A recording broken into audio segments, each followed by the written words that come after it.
Hey everyone, I'm back, and this time it's for a book review. Billy Summers, new from Stephen King. This is Stephen King's latest novel, Billy Summers. And I gotta say, I was really surprised when this was released. I wasn't expecting something so soon after his latest short novel. Now, I'm always excited when there's a new Stephen King book, and this was no exception. I've really been enjoying his recent work, The Institute, The Outsider, If It Bleeds, and I especially like the Mr. Mercedes trilogy. These were fantastic. So, did Billy Summers continue the Stephen King excellence? Now, if you just want my opinion without any spoilers, I'm sorry to say the short answer is no. I did not like this. If you want a little bit more of an explanation, along with some spoilers, stick around. Okay, let's get the main plot out of the way first. Billy Summers is a hitman who only takes jobs if he deems the target is a bad person, like murderers, rapists, pedophiles, people like that. Well, he's really good at his job, but he doesn't really like it. And when we meet him, he's getting ready to take his very last job, which is to kill a fellow hitman. Only this fellow hitman is in jail, and the only opportunity to take him out is when he's taken to court. But nobody knows exactly when that will be. It could be in a few days, it could be a few months. So in order to wait close by, he rents a house in the neighborhood. He also rents an office in a building that's right across the street from the courthouse. So when his target finally is in the open, he'll be ready. Well, Billy uses all of this time waiting to start writing an autobiography, which serves as a way for us to get to know his backstory. We learn about his childhood. We learn about the time he spent in war as a sniper. We even learn about how he became a hitman in the first place. Well, in addition to writing, Billy also gets to know the people around him in this new life he's created for himself. There's the family across the street from his house who he gets close with. He even plays Monopoly with their kids, like on a regular basis. And everyone else in the neighborhood, they just seem so well fleshed out. And the same can be said for the office building where Billy works. There's a law firm, there's a sales company, there's a collections agency, and everyone who works at these places, they just seem like the type of people who would work at these types of places, if that makes any sense. There's even a hint at a love interest. Billy hits it off with a woman who works in one of the offices close to his. They have lunch together occasionally, and they even go out to dinner and have a few drinks. So the beginning portion of this book is just spent getting to know Billy and everyone around him. And as usual, this is where King shines. Flushing out all of these characters and using them to fill up an entire community. Everything just seems so genuine. And I found myself rooting for Billy, who seemed to be building a pretty good life for himself. And also, while all this is going on, Billy is constantly having to hide the fact that he's actually a murderer. It gave this whole dramatic introduction so much peril, which was exciting. And I would have liked it a lot more if it wasn't for the fact that I felt like I read this before. 11/22/63 had the same exact situation. The main character here lives out a fake life with a fake identity in a small town. He gets to know everyone. He even develops a romantic relationship with a woman he works with, all the while trying to hide the fact that he's only there to kill someone. Now, I know the situations are similar to begin with between the two books, so it wouldn't be hard to see the similarities. But for that reason, I think King should have worked a lot harder to make the nuances of the situation different. You know, maybe Billy could have had a partner. That could have made the dynamic a little different. Or maybe Billy gets found out and he has to improvise. I don't know, just something to make the stories more different. Because what happened was, the beginning of Billy Summers just felt like I was reading deleted scenes from 11/22/63 with the names changed. Anyway, Billy's opportunity to take out his target happened a lot sooner than I thought it would. After just a couple hundred pages, he finishes his job, and that's where the twist happens. He finds out that the mob boss who hired him never intended to pay him at all. In fact, they try to kill him.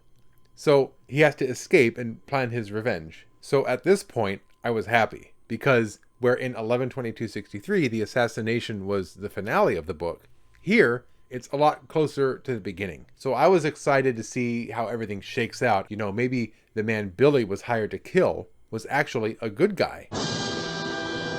I imagined his target was maybe framed and murdered to try to hide something, and then it would be up to Billy to figure out what happened. I was also looking forward to seeing how everyone Billy met so far would react to him being a killer. Would they resent him for lying? Or could they manage to see past his actions and remain his friend? Maybe he would even have to rely on them for help, which exposes them to danger, maybe even gets them killed.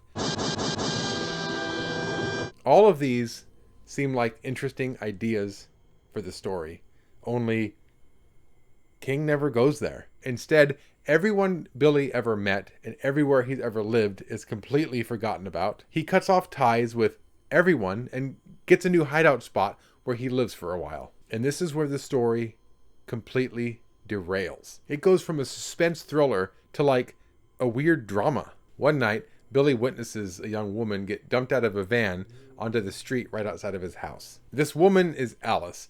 She's a college student who was drugged, raped, and basically left for dead. And for this part of the book, I've got to tell you, the scenes describing the aftermath of the rape are very real and explicit. So if you have any history or trauma regarding sexual assault, I'd recommend either not reading this book or skipping this part. Anyway, Billy brings her inside and nurses her back to health and basically saves her life. It takes her a while, but she eventually warms up to him, and the two of them develop a deep friendship. And this whole middle portion of the book, where we get to know Alice, I really didn't like it. And that's not to say she was a bad character. I don't think King's capable of writing a bad character. It's just that there's like a dozen other characters that I already cared about. What happened to them? How do they feel that their friend turned out to be a killer?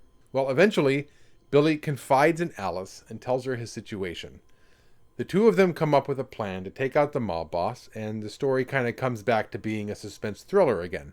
But it took way too long to get to this point. I mean, the story came to a complete stop while the two of them got to know each other, which isn't necessarily a bad thing. I mean, I don't mind reading a coming-of-age story about a girl who tries to piece her life back together after something so terrible, but the book was advertised as a suspense thriller, so it was a letdown. Not to mention, there's something that really bothers me about the relationship between Billy and Alice. I've read it before. Just like how the beginning of the book reminded me of 11/22/63, the middle reminded me of Mr. Mercedes. Here, the main character is a detective trying to track down a killer with the help of a quirky young woman. So, once again, I felt like I was just reading deleted scenes from another book with the names changed. So, as a whole, I just did not like this book. The story really didn't go in a direction that I found interesting.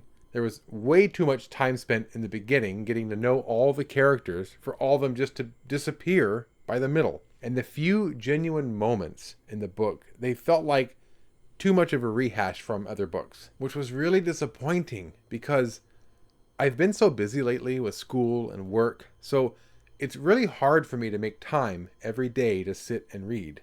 And to go through that, to not be happy by the end, it's just a bummer. But being such a big King fan, I was going to read this eventually, so I guess sooner is better than later. But if you're not the biggest King fan, or you're new to his work, I'd say this isn't a very good place to start. I mean, you'll get a good sense of his writing style and character development, but the payoff isn't there. Everyone you meet in the beginning is pointless, and a lot of the dramatic situations that take place throughout the book are too similar to other things he's written. Now, if you're already a King fan, then it doesn't matter what I say. You're going to read it. Most likely you already have. In which case, let me know what you thought in the comments below. So, as a whole, I just did not like this book. It was really disappointing. It's just a bummer. I really didn't like it.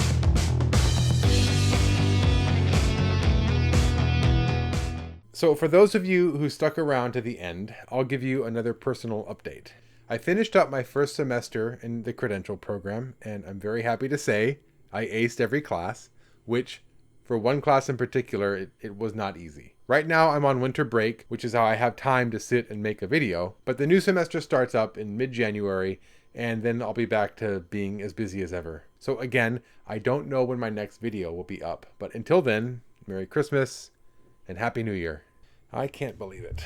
This is my last video of 2021. 2021, will you think about me? I just did not like this book. Mm-mm.